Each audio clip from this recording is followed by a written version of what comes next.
Cette émission vous est présentée par les lunetteries La Vue, les cliniques Lobe et S3 Santé. Lesprofessionnels.tv pour bien voir, bien entendre avec le sourire. Ce premier bloc, on ne retrouve pas les hommes en noir, mais bien les hommes en rouge. On vous retrouve, Dr. Éric Savard, votre collègue Pierre Martel. Vraiment, là, vous formez un duo d'enfer. On est content de vous revoir. Les foyers progressifs, c'est ce qu'on va discuter aujourd'hui.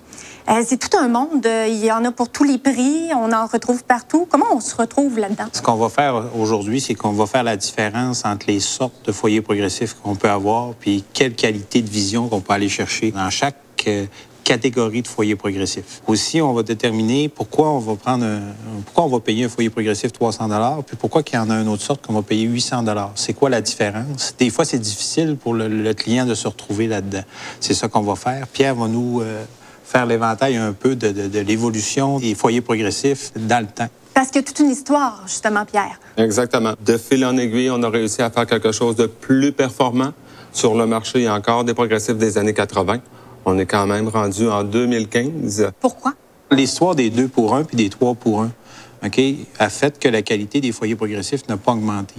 On est rendu aujourd'hui à la 5e génération de foyers progressifs. On vend ce qui est de plus récent présentement chez La Vue.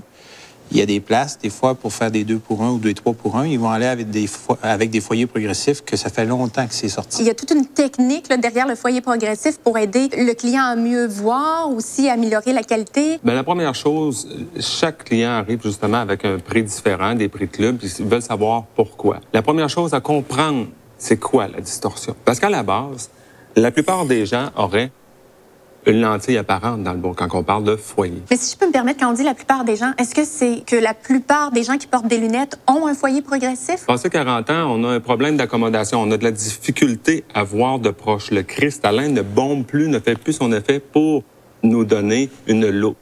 On doit remplacer par une loupe, peu importe apparente ou quelque chose, une loupe de 1, 2, même jusqu'à 3. À partir de 40 ans, on est à 1, vers 50 ans, on est à 2, et par la suite, on augmente encore. Si on regarde ça ici, les gens n'aimaient pas la fameuse barre apparente. Si je le fais pour la télé, pardon. Oui, puis on s'en rappelle aussi là, de la fameuse barre. Exactement. C'est grand-papa puis grand-maman. Oui, oui. Donc, ici, vu que c'est bombé, on a ajouté du plastique ici pour ne pas que ça apparaisse. Bien, ce plastique-là, si vous êtes placé de côté, vous regardez là, vous voyez flou et c'est normal. Ça fait 30 ans qu'on met la guerre à la distorsion et qu'on essaie d'enlever le plus possible celle-ci.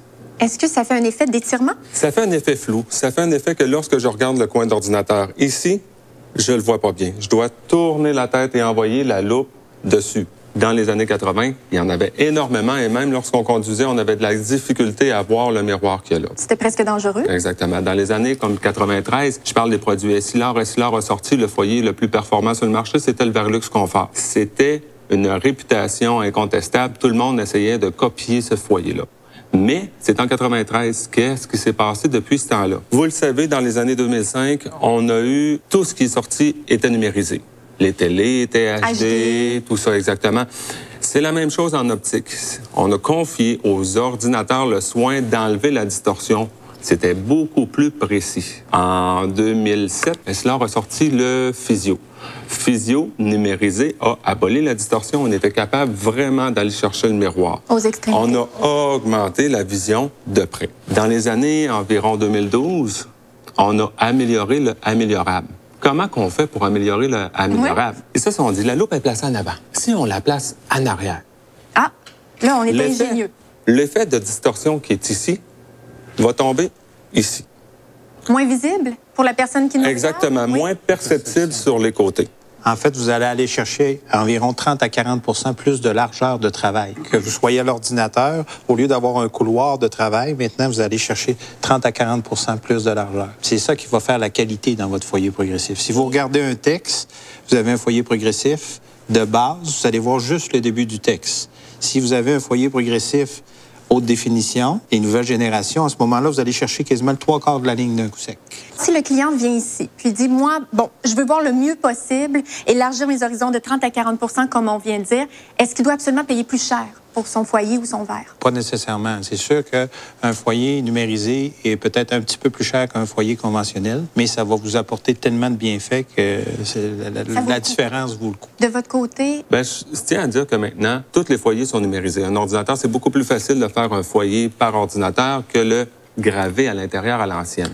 Donc, même un foyer bas de gamme va s'appeler HD. C'est la première chose à faire. Sauf que chez nous, qu'est-ce qu'ils ont de plus? Parce qu'on les a, ceux-là aussi. Mais ceux qu'on a qui ont un petit plus, c'est quoi? On parle de synchronisation des deux lentilles. Vous avez deux lentilles, un -2 et un -4. Lorsqu'on va graver le -4, on va prendre en considération que l'autre côté, c'est un -2. Déjà, c'est une bonne différence de synchroniser les deux yeux ensemble. Il y a une autre chose, la plupart des foyers sont montés pour des gens standards. Des gens qui ont une distance de lecture d'à peu près 12 mm par rapport à l'œil. Des gens qui, lorsqu'on regarde, les yeux convergent, donc entrent un petit peu à l'intérieur, d'à peu près 2 mm. Par contre, on se rend compte que la plupart des gens peuvent la porter là ou là.